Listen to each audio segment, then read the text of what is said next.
What is ambient life force and magic in meditation and spiritual practices? So, ambient life force. If you come to a natural setting like this, there is, for starters, the obvious point to look at would be the fast flowing river, and there's a large quantity of water there. So that's a lot of moving energy. There's a lot of breaking apart in the turbulence of the water structure, right? Turbulent flow, it restructures. You have your laminar flow and basic fluid dynamics. When it's breaking apart, you get on the rocks and everything as it's crashing through, you get that ionic break, so you get that release of negative ions, ambient energy that you can work with, right? Why would you want to be in a space with nice, healthy ambient energy? Well, it's a lot easier. It fills you up, so you don't have to be as concentrated or as tapped in. You have all this energy in the environment. Okay, now the elements don't exist in isolation. So you have the water, right? And what does the water flow through? It is being directed and flowing through the earth element, shape, form, right? So you have the form of the rocks, the form of the river, and the water's flowing through that, and of course it affects it and changes it. Okay, you have the way in which the water has saturated the mosses behind, right? And the mosses have offered a form that the water can saturate as well, right? So you have this interesting dynamic between earth and water, just as the trees have a shape to the structure of the wood and how the sap and the waters rush up the tree and basically levitates up. It gets propelled upwards, right? The amount of water that saturates a tree. If it wasn't for the way in which the structuring of the water occurred within the tree itself, no tree could be higher than, 33 feet, because of the sheer amount of weight of the water itself. So that's pretty fascinating. Now you have, of course, the air element that comes with the water, right? We have the fresh air coming off the trees, right? And you have the way in which water carries air, right? The air also carries water.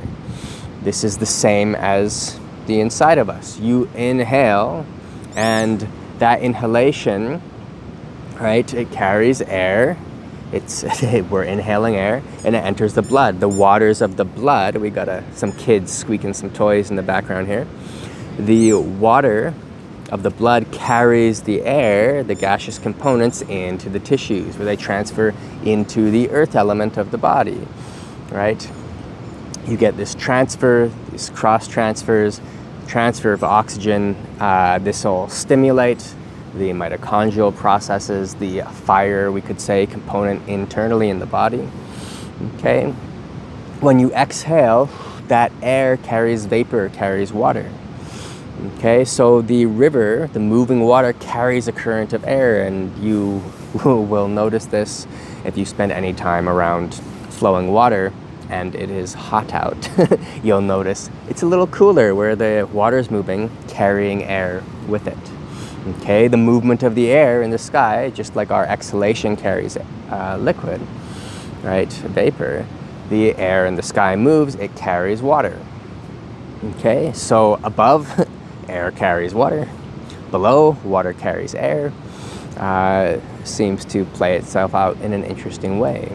You have the fire element in its obvious expression as the sun, that vital light of the sun as it vitalizes and animates life, incredible orders of magnitude all across the planet. The obvious spark of life of the sun, the fire element. You have slightly more subtle expressions of the fire element as the seeds fall, and within them have the information, the consciousness of future trees within them. right? Where fire meets fire. And then you get that stimulation, that stimulus, and boom, you start with the unfolding due to the conditions of the next life or the next form, expression of tree. So these are just a few examples of how the elements roll through themselves constantly rolling through themselves. It's never one that exists in isolation. Okay, now ambient energy, ambient life force in the space around you, you then start practicing, and your focus, your concentration, the sacredness that you might have for your practice, all these things start to come together, and it is able to start focusing all this ambient life force. So instead of using just the energy of your body, which is what you most commonly start with in a Qi Gong practice, for example, you also have the energy of the environment around you. Now, of course, if you're working at higher levels, you invite that energy through from the Akasha, and you're off to the races there, regardless of environment.